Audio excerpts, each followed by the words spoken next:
예수 믿으면, 예수를 바로 믿으면 사람들과 관계가 달라집니다. 그래서 우리가 신앙이 좋다, 믿음이 좋다 하는 것의 하나의 표시가 뭐냐면 사람들 관계가 좋아지는 것입니다. 어떤 사람은 이 사람 옆에만 가면 싫어요. 만나고 싶지 않은 사람, 말하고 싶지 않은 사람들이 있어요. 아무리 성경 지식을 알고 있어도 그 사람은 믿음이 좋은 사람이 아닙니다. 예수님도 보면 어린아이들부터 시작해서 다 예수님을 좋아했어요. 그 사람을 만나고 싶고 이야기하고 싶고 이렇게 사람의 관계가 달라지는 것입니다. 그게 성경에서는 믿음이 좋은 사람이다 이렇게 말씀합니다. 그런 사람은 극단적으로는 원수도 사랑하게 된다는 것입니다. 그러므로 자신이 예수를 잘 믿는 것인지 아닌지는 사람들의 관계를 보고 스스로 판단할 수가 있다고 하는 것입니다. 그럼 내 삶을 한번 나는 주위 사람들이 나를 어떻게 생각할까? 특별히 가장 가까운 사람들,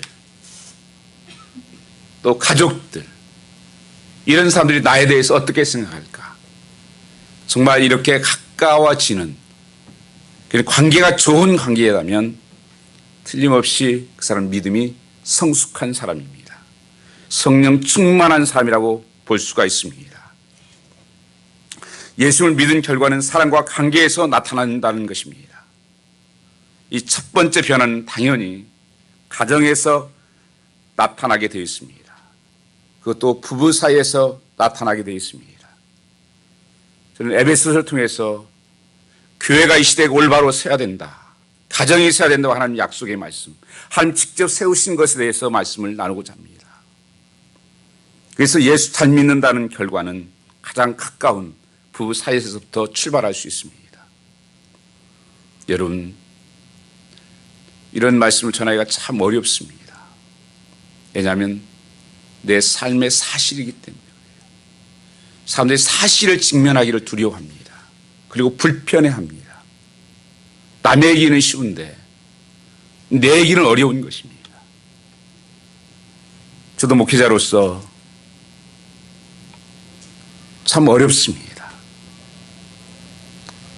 이 말씀을 전하면서 어떤 분은 굉장히 상처가 있는 분들도 있고, 또 혼자 사시는 분들도 있고, 또 이제 결혼하려고 하는 분도 있고, 하신 분도 있고, 여러 가지 그런 다양한 어떤 모습을 가지고 있기 때문에 목사는 굉장히 힘듭니다. 그러나 하나님 말씀이기 때문에 우리 이 말씀을 피할 수가 없는 것입니다.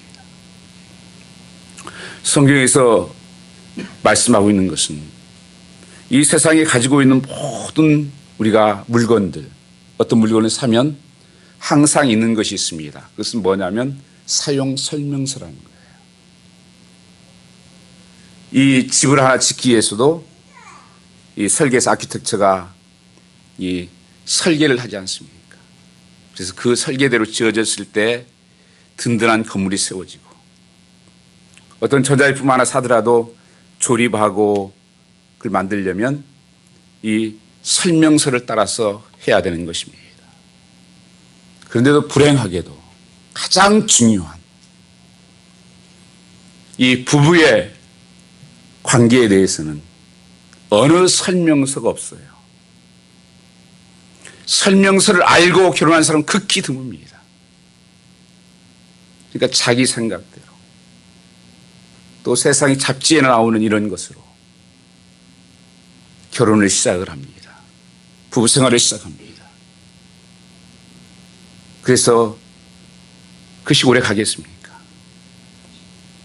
분명한 설계도가 없이 지어진 집은 모래에 지은 집처럼 쉽게 무너질 수밖에 없는 것입니다. 그런데도 감사하게도 하나님은 성경에서만 이 부부 설계도가 있습니다. 부부의 설명서가 있다고 하는 것입니다. 이렇게 살면 하나님께서 그 약속하신 축복이 그에게 임할 것이다. 바로 천국된 삶을 살 것을 말씀하셨습니다. 아마도 예수 잘 믿으면 부부관계가 좋아진다는 말에 혼란스러워 하시는 분도 계실 것입니다. 나도 예수를 열심히 믿는데 우리 부부의 관계는 힘든데, 이런 경우는 예수를 믿는 것이 교회 열심히 다니는 것이라고 이해하기 때문입니다. 교회 열심히 다니는 것이 예수를 잘 믿는 공식으로 통하는 것은 아닙니다. 다를 수 있다는 것입니다. 예수님을 잘 믿는다는 것은 예수님께서 내 마음에 계시고 내 중심에 계시고 나의 왕으로 내가 그 주인으로 모시는 상태를 말하는 것입니다. 그래서 하나님과 관계가 좋은 상태를 말하는 거예요. 교제가 늘 넘치는. 그래서 예수 그리스도를 항상 나는 신랑이요 너희는 신부라고 말씀하신 것입니다. 신랑과 신부의 관계다. 이런 친밀함 속에 있는 상태를 예수 잘 믿는다고 말하는 것입니다. 그래서 교회 다닌다고 하는 것이 당연히 예수 잘 믿는 것이 공식이 아니라고 하는 것입니다. 그러나 예수를 잘 믿으면 반드시 부부관계에 놀라운 역사가 일어납니다.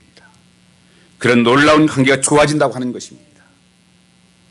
그것은 성경 말씀이기 때문에 틀림이 없습니다. 22절 말씀에 보면 아내들이여 자기 남편에게 복종하기를 죽게 하더라 말씀하고 있습니다. 아내가 남편에게 복종하는데, 남편에게 순종하는데 싫어할 남편이 어디 있겠습니까? 옳은 말씀이죠. 25절 말씀에는 남편들아 아내 사랑하기를 그리스도께서 교회를 사랑하시고 그 교회를 위하여 자신을 주신같이 하라. 아니, 남편이 아내를 사랑하는데 불평할 아내가 어디 있겠습니까? 그러나 예수를 믿지 못하면 아내는 순종하고 남편을 사랑하는 말은 말도 안 되는 말씀입니다. 그래서 불편한 거예요. 그래서 부부의 삶의 문제는 다른 데 있는 것이 아닙니다. 관계에 있는 거예요. 첫 번째, 하나님과 관계에 문제가 있는 거예요. 관계가 문제가 생기면 절대 순종을 할 수 없고 사랑을 할 수가 없습니다. 여러분은 어떻습니까? 남편에게 순종할 생각을 하면, 아내를 사랑할 생각을 하면 끔찍한 이도 있을 것입니다. 그렇습니다. 교회를 다니는 믿음으로 순종하라 사랑하는 불가능하기 때문에 그렇습니다. 내 생각이 안 맞습니다. 내 기준에 안 맞습니다. 조건에 맞지 않기 때문에 그렇습니다. 순종 아내, 사랑 남편은 예수님을 바로 믿어야만 가능한 것입니다. 그래서 이 말씀을 아무데나 가다 붙여대서 사랑하라고 그랬지 않냐, 순종하라고 그랬지 않냐, 우게 되면 싸움만 납니다. 안 되는데 될 수가 없는 것입니다. 아내에게 남편이 복종하기를 죽게 하듯 하라 했습니다.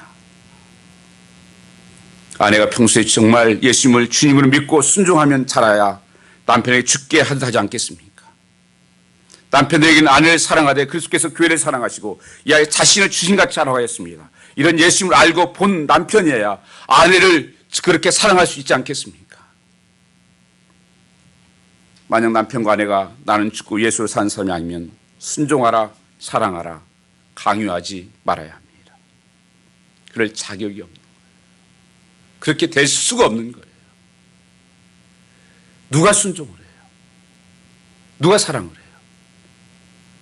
저나 여러분, 그렇게 사랑만 받을 만한 자격이 있는 사람이에요. 순종할 만한 자격이 가지고 있는 사람들이에요. 누구도 없습니다. 예수님께서 나를 사랑하셨기 때문에 나도 예수님의 눈으로 보고 사랑하는 것이고, 예수님께서 순종하셨기 때문에 나도 순종하는 거예요. 그게 없이는 이루어질 수가 없다고 하는 것입니다. 그동안 여러분 설교해 보았습니다. 순종하라고. 사랑하라고. 가정에 가면 싸움만 일어나요. 순종이 해야지. 이게 순종이야. 이게 내 사랑이야. 기대하다가 좌절합니다. 그러나 절망할 필요는 없습니다. 예수는 바로 믿으면 된다고 하는 것입니다. 그래서 가정의 모든 시작은 하나님께 사용 설명서를 주신 하나님과 바른 관계가 먼저 되면 그것은 이루어지게 되는 것입니다. 어제도 결혼식 주례를 했었습니다. 제가 그분들에게 중요하게 했던 얘기 여러분 기억하실 것입니다. 예수 잘 믿어야 됩니다. 다른 것으로 되지 않습니다. 결혼을 주례할 때마다 한편에서는 참 기쁩니다. 그러나 한편에서는 하나 돌덩이 얹은 것 같이 무거움을 가지고 있습니다. 목회하면서 이민 30년 살면서 저는 많은 커플들을 보았습니다. 나름대로 상담들도 해보았습니다. 건강한 가정을 거의 보지 못했습니다. 어떤 사람들은 마지 못해서 살고, 어떤 사람은 억지로 살고, 어떤 사람은 원수같이 살고. 정말 그 남자 만나서 나 참 행복하다. 우리 가정이 천국이다. 그 여자 만나서 난 천국이다. 그런 사람 별로 보지 못했습니다. 제가 실제로 봤던 건데요. 한 30년 가까이 되지 않을까 생각이 되는데, 한국에서도 서세원 씨가 하는 프로그램이 시골 프로그램이 있었어요. 할머니들을 모시고 토크하고 한국에다 뭐 전화도 하고, 혹시 보신 분들이 계시고, 거기에서 한 편 이런 그 시간이 있었습니다. 아마 같이 진행했던 신은경 씨인가 뭐 그랬던 것 같아요. 근데 어떤 할머니에게 할아버지하고 두 퀴즈를 내는 거예요. 할머니와 할아버지 관계를 설명하는 거예요. 할머니와 나의 관계. 사랑을 기대하죠. 사랑하는 관계죠. 우리는 행복한 관계죠. 근데 할머니 대답이 왼수. 아니, 내자. 평생 원수. 사람들이 속으로 다 웃으면서도 아마 다 뜨끔했을 것입니다. 우리는 사랑하고 사는 줄 알았더니 아내 생각은 원수로 생각하고 살고 있구나. 그것도 평생 원수로. 이 세상 갈수록 지금 이 가정이 다 무너지고 있습니다. 이 사단이 하나님께서 세우신 것을 다 무너뜨리고 있어요, 지금요. 왜냐하면 가정이 무너지면 다 무너지게 되어 있습니다, 여러분요. 그 영원했던 노마가 무너진 것을 역사가들이 쓴 것을 보면요, 가장 중요하게 놓았던 것이 바로 가정 붕괴를 통해서 그 영원했던 노마가 무너졌다고 보는 것입니다.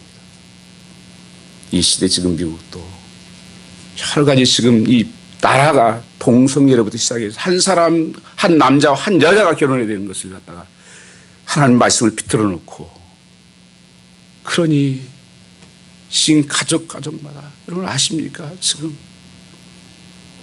다 무너지고 있어요. 깨지고 있고. 이걸 어떻게 해야 됩니까? 여러분, 그 부부 문제에서 문제를 풀려고 하면 절대 안 풀립니다.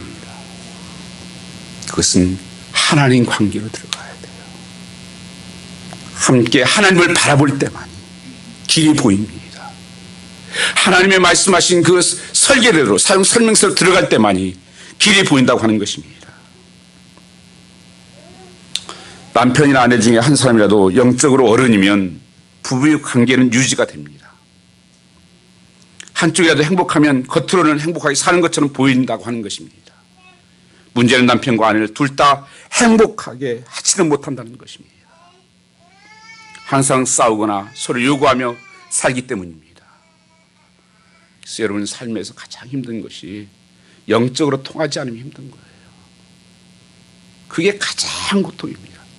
영적으로 통하지 않으면 말이 안 통해요, 여러분요.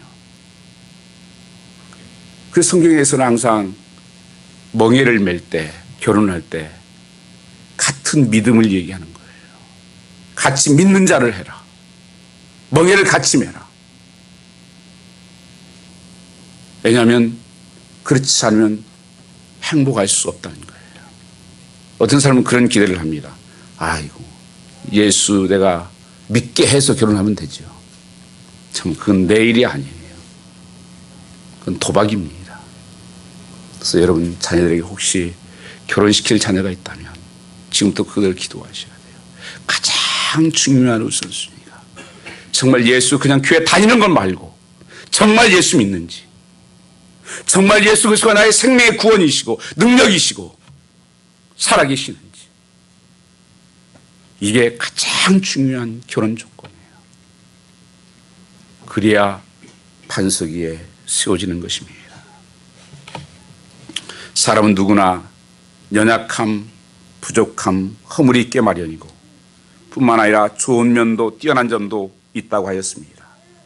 그러나 사람들이 이것을 인정하지 아니하려 한다는 것입니다. 완벽한 사람을 다 요구한다는 것입니다. 연약한 것을 보면 부족한 것은 무시하고 허물을 들추어내고 좋은 점은 작게 여기고 뛰어난 점에 대해서는 시기한다는 것입니다. 이것이 예수님의 마음이 아닙니다. 사단이 주는 마음이에요.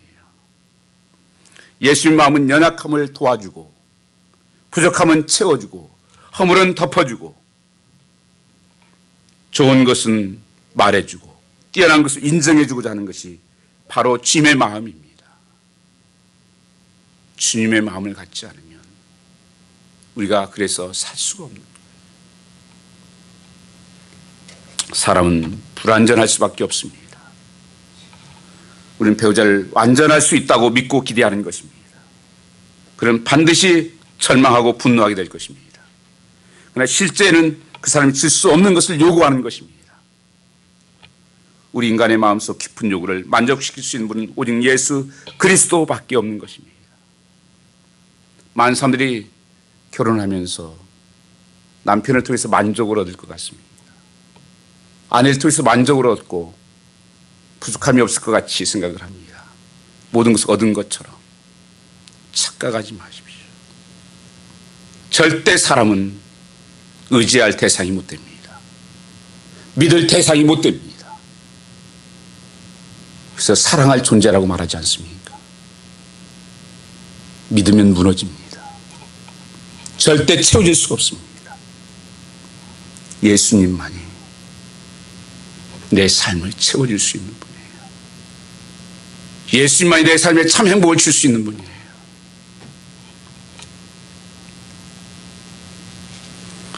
부부관계는 예수님의 관계에서 풀어야 되는 것입니다. 예수님께서 아내가 남편을 보는 눈을 바꿔주십니다. 남편을 경외하는 말은 아내에게 예수님을 믿으라고 말하는 것과 똑같은 말입니다. 남편이 아내 사랑하는 것도 예수님을 잘 믿으라는 말씀은 똑같은 거예요. 순종이 가능하려면 예수를 잘 믿어야 됩니다. 사랑이 가능하려면 예수를 잘 믿어야 됩니다. 우리 주님의 계획은 결혼의 기적이 되는 것입니다. 예수님께서 처음 기적을 행하신 곳이 결혼식장이었습니다. 그래서 예수님께서 손님으로 계실 때는 아무 역사도 일으키지 못했습니다. 주님이 되셨을 때 물이 포도주가 되는 기적이 일어난 것입니다. 오늘 우리에게도 마찬가지입니다. 그래서 주님을 손님처럼 대접하는 삶에는 주님의 역사가 일어나지 않습니다.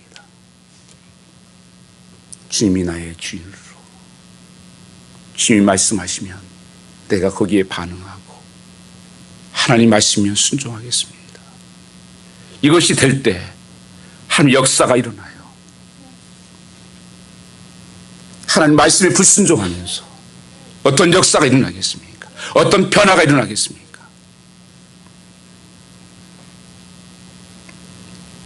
주님께서는 무슨 기적을 말씀하십니까? 한 몸 되는 기적을 말합니다. 31절에 그러므로 사람이 부모를 떠나 그 아내와 합하여 그 둘이 한 몸이 될지니라, 그렇게 말씀하고 있습니다. 그래서 부부가 한 몸이 되어 사는 기적이 일어날 수 있다는 것입니다. 그래서 32 비밀이 크도다. 내가 그리스도와 교회에 대하여 말하노라. 그래서 예수님과 관계가 핵심입니다. 그리스도 교회는 머리고 교회는 그리스도의 몸이 됩니다. 예수님과 교회는 한 몸을 이룹니다. 예수 믿는 부부 사이가 꼭 이와 같다는 것입니다. 단순히 남편과 아내가 함께 사는 것이 아니라 예수 안에서 한 몸이 된 관계라는 것입니다. 예수 중심에서 함께 바라보는 관계입니다. 그렇습니다. 행복한 부부의 열쇠는 예수님과 관계에 있습니다. 수고하고 무거운 짐진 자들아 다 내게로 오라. 수고하고 무거운 짐진 자들아 은수야 내게로 오라. 내가 너를 쉬게 하리라. 예수 안에서 회복되는 것입니다. 예수 믿는 믿음이 아니면 이 사람처럼 행복을 구하며 방황하고 있을 것입니다. 남편 5을 얻었던 사마리아 여인, 이 남자 만나보고 저 남자 만나보고 거기에 행복이 있나? 그것은 계속 목마름만 주었습니다. 주님께서 그 여인을 만나서 내가 주는 물을 마시면 영원히 목마르지 아니하리라. 이 생수를 마셔라. 여러분 삶에 결혼해도 외로워요. 예수님의 주는 생수를 마시지 않고는 절대 채워지지 않습니다. 여러분이 무엇을 하면 무엇을 가지면 해결될 것 같지만 그것은 더 큰 목마름만을 가질 뿐입니다. 예수가 내 삶의 주인 되실 때, 나의 왕이 되실 때 그 가정에 놀라운 하나님의 능력으로 임하게 되어 있습니다. 요한복음 14장 27절 말씀을 보시면 평안을 너에게 끼치노니 곧 나의 평안을 너에게 주노라. 내가 너에게 주는 것은 세상이 주는 것 같지 아니하나니 너는 마음에 근심하지 말고 두려워하지 말라. 요한복음 15장 11절 말씀을 보시면 내가 이것을 너에게 이름은 내 기쁨이 너희 안에 있어 너희 기쁨을 충만하게 함이라. 예수 안에서 내가 이 행복을 가지고 있는 사람만이 내가 아내를 내 몸처럼 사랑할 수 있습니다. 곧 아내를 사랑하는 것은 내 몸을 사랑하는 것이라고 말씀하십니다. 반대로 여러분 보시면 아내를 사랑하지 않는 사람은 나를 사랑하지 않는 사람이에요. 그 사람은 인생이 비참해집니다. 자기 인생이 무너지게 되어 있어요. 여러분 아내를 사랑하지 못하는 사람은 절대 행복되지 않습니다. 그 인생도 무너지게 되어 있어요. 그래서 성경에서는 아내 사랑이 나의 사랑이다. 그래서 정말 하나님이 나를 사랑한다. 무엇으로 볼 수 있냐? 아내 사랑으로 나타나야 됩니다.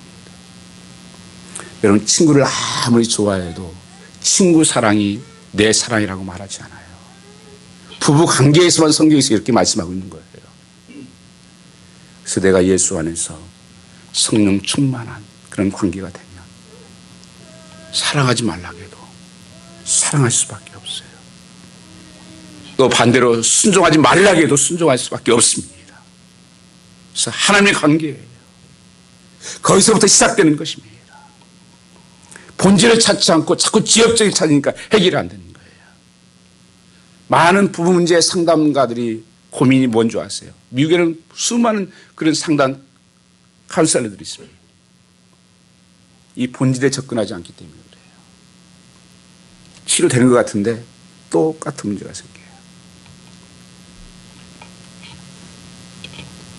부부가 하나 되는 비밀, 우리 마음에 오신 예수님을 믿는 데 있다는 것입니다. 시간 한번 예수님을 바라보십시오. 주님이 뭐라고 말씀하시는가? 지치고 우울하십니까? 예수님께서 여러분을 행복하게 해줄 수 있습니다. 그리고 여러분의 생물의 근원이 되고 가족과 이웃 모두에게 행복을 주실 것입니다. 이것이 예수님의 뜻입니다. 카일 아이들만이라는 목사님이 한 노부의 가정을 신방하였는데 남편이 암에 걸려서 항암치를 받고 있는 가정이었습니다. 그 침실로 들어가서 성경을 읽고 기도하가는데 코를 찌는 냄새가 풍겨나왔습니다. 남편이 그만 실례를 한 것입니다. 남편 스스로 혼자 처리할 수 없는 형편이었습니다. 그래서 그 참지 못하고 기도 짧게 하고 나오셨다는 거예요.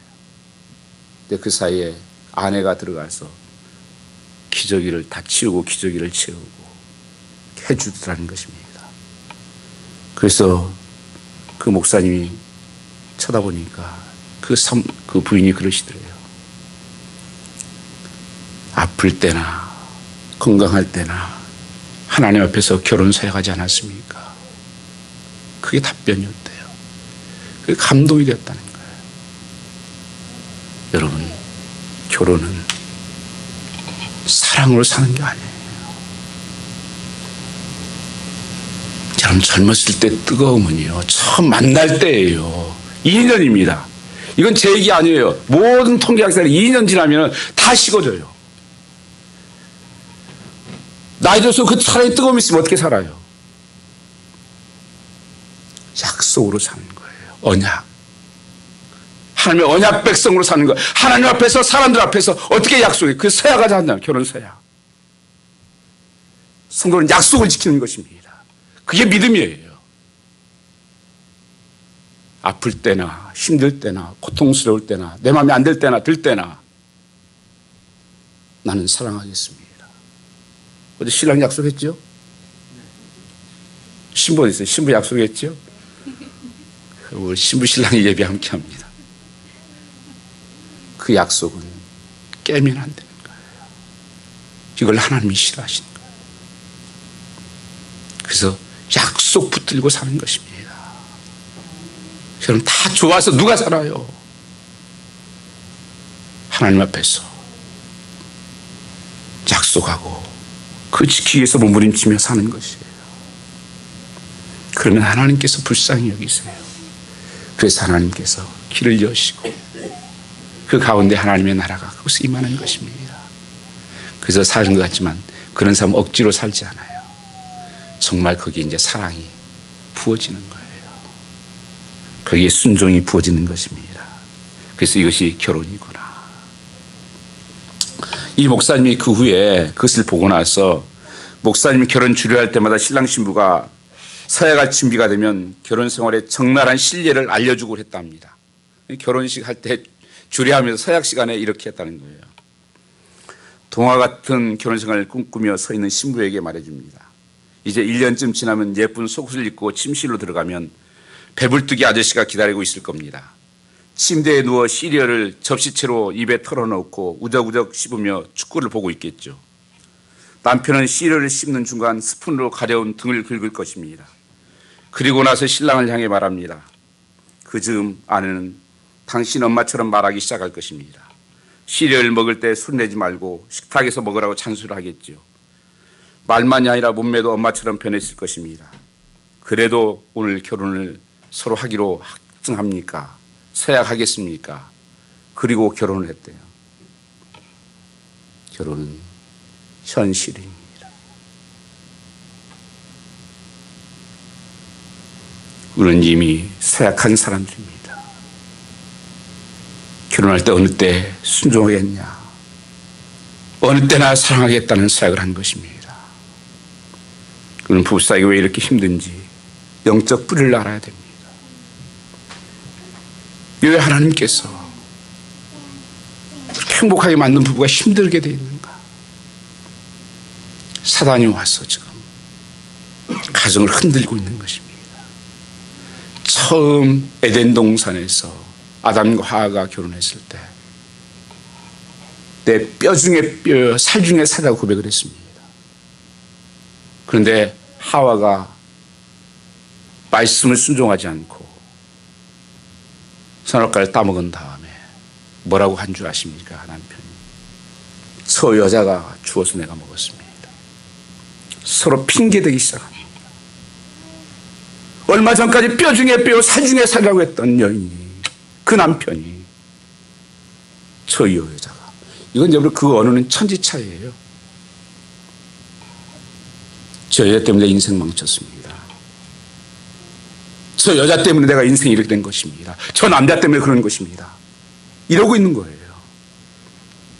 그게 사단의 유혹을 받아서 죄에 빠진 것입니다. 그래서 결론의 문제를 보면 가정의 문제는 뭐냐? 사단이 역사하는 거예요. 하나님을 떠나게 하는 거예요. 거기에 원인이 있는 거예요. 다른 데 원인이 있지 않습니다. 그 사람이 달라진 거 아니에요. 사람이 달라진 거 아닙니다, 여러분요. 사단이 와서 비뚤어 버린 거예요. 그래서 우리가 그런 말을 합니다. 죄는 미워하되 사람은 미워하지 말라고. 사단이 그 심령을 사로잡고.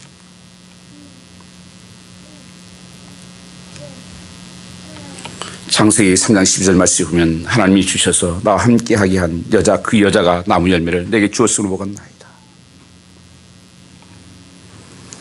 우리 부부의 관계를 깨뜨리는 사단의 전략을 알아야 됩니다. 사탄은 전 인류의 파멸을 노립니다. 그 일을 위해서 가정을 깨뜨리고, 가정을 깨뜨리니 가정이 중심인 부부를 깨뜨리는 것입니다. 이 때문에 전 세계가 어느 나라든지 가정마다 부부 문제로 몸살을 앓고 있습니다. 앞으로 세상에서 가정 문제가 계속 증가할 것입니다. 이 미국은 정말 위기예요, 여러분요. 이 나라 전체적으로 지금 이 가정을 깨뜨리고 있고, 이 세속 문화들이 깨뜨리고 있고, 사단이 이것을 이용하고 있는 거예요. 속지 마십시오.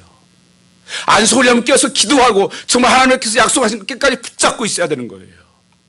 자동으로 되는 거 없어요. 사단이 역사하는 것은 자동으로 안 됩니다. 하나님은 그것을 힘써 지키라고 말씀하는 거예요.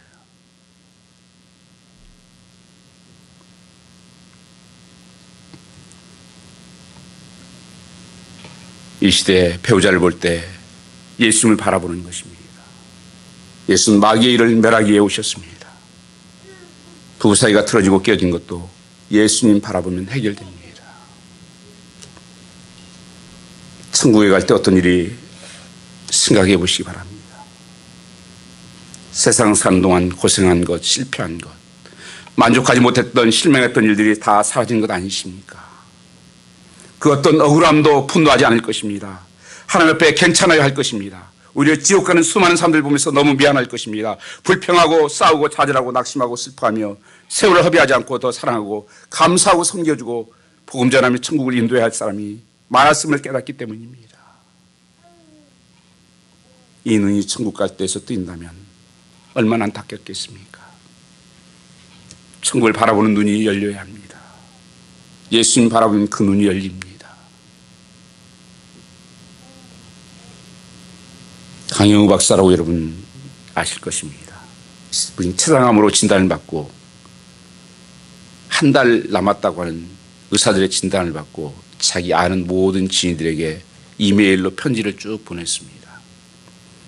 그 내용 중에 하나가, 두 눈을 잃고 저는 한평생을 살면서 너무나 많은 것을 얻었습니다. 늘 여러분의 곁에서 함께하며 이 세상을 조금 더 아름다운 곳으로 만들기에 노력하고 싶은 마음은 무엇보다도 간절하나 안타깝게도 그럴 수 없다는 것이 현실입니다. 최근 여러 번 병원에서 검사와 수술치를 받았으나 앞으로 저에게 허락된 시간이 한 달 정도라는 것이 의료진들의 의견입니다. 여러분들이 저로 인해 슬퍼하시거나 안타까워하지 않으셨으면 하는 것이요, 저의 작은 바람입니다. 아시다시피 저는 누구보다 행복하고 축복받은 삶을 살아오지 않았습니까? 끝까지 하나님의 축복으로 이렇게 하나 둘 주변을 정리하고 사랑하는 사람들에게 작별 인사할 시간도 허락받았습니다.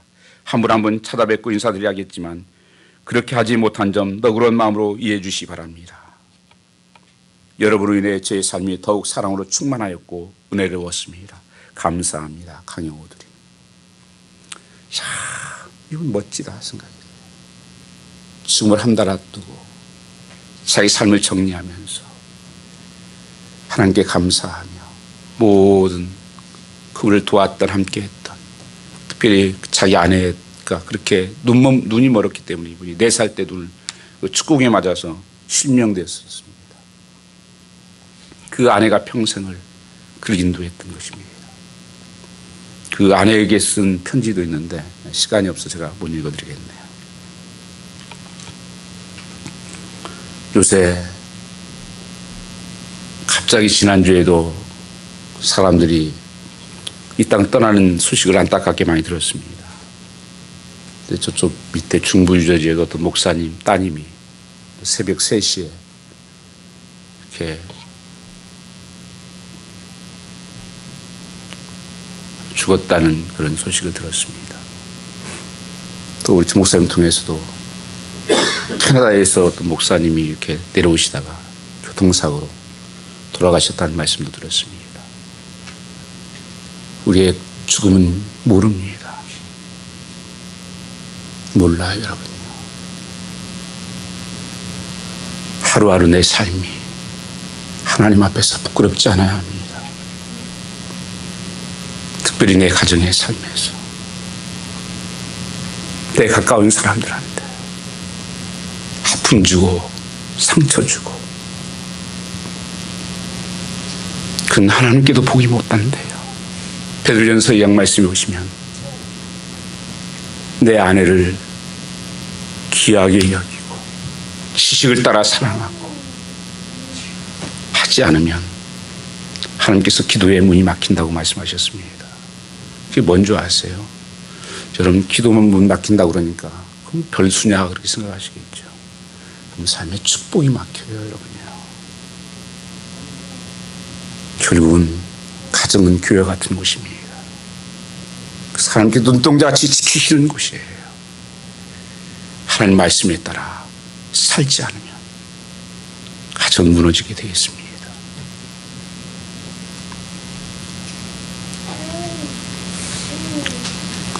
어떤 청년이 예수님을 정말 잘 믿으시는 교회 장로들에게 찾아가서 좋은 신부 한 사람을 소개해달라고 했다는 것입니다.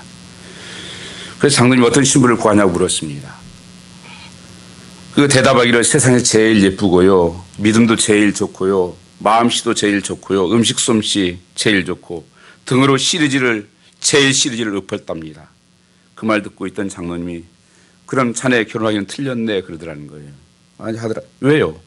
했더니 내가 찾는 사람은 한 사람밖에 없는데 그 사람은 결혼했거든. 그렇게 말씀하시더라는 것입니다. 장로님이. 청년이 당황하여 그런 여자가 있기는 있었나 보죠 하고 묻자 장로님이 내 아내가 그 여자라 그렇게 말씀하시더라는 것입니다.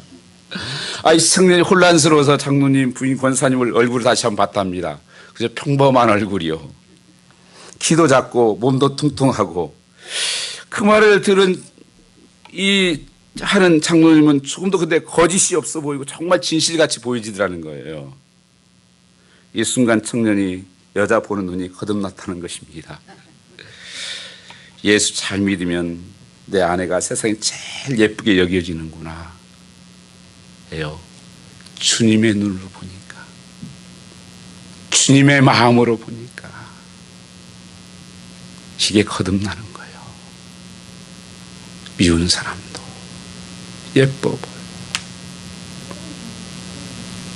여러분, 한번 예수님의 눈으로 집에 가서 남편을 한번 보시기 바랍니다. 예수님의 눈으로 아내를 한번 보시기 바랍니다. 세계에서 가장 예쁜 사람이, 가장 멋있는 사람이 내 남편이요, 아내입니다. 저는 표현은 못해도 그 마음으로 삽니다. 정말입니다. 부부생활에서 항상 예수님을 바라보시기 바랍니다. 저는 우리 소망의 가족 성도들이 정말 행복한 가정을 누리며 살면 좋겠어요. 그래서 교회생활 천국, 가정생활 천국이 이루어졌으면 좋겠습니다. 그래야 이름이 복되는 거예요. 한쪽이라도 무너지면 안 됩니다. 기도하겠습니다. 아버지 하나님, 감사합니다. 주님께서 우리에게 아름다운 가정을 주시고 정말 하나님이 천국을 이루며 복된 삶을 살라고 말씀하셨지만 그런 가정을 많이 무너뜨렸습니다. 사람을 무너뜨렸습니다. 주님 용서하여 주시옵소서.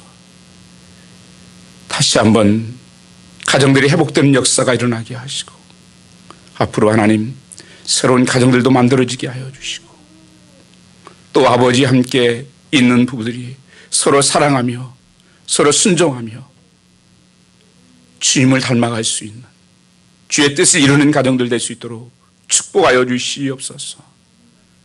이 세상이 어두워져 가고 있습니다. 아버지의 가정을 무너뜨리는 약한 것에서 우리를 구해 주시옵고 주의 능력 안에 살게 하여 주시옵소서. 주께 감사하며 예수님 받들어 기도 올려 싸움나이다. 아멘.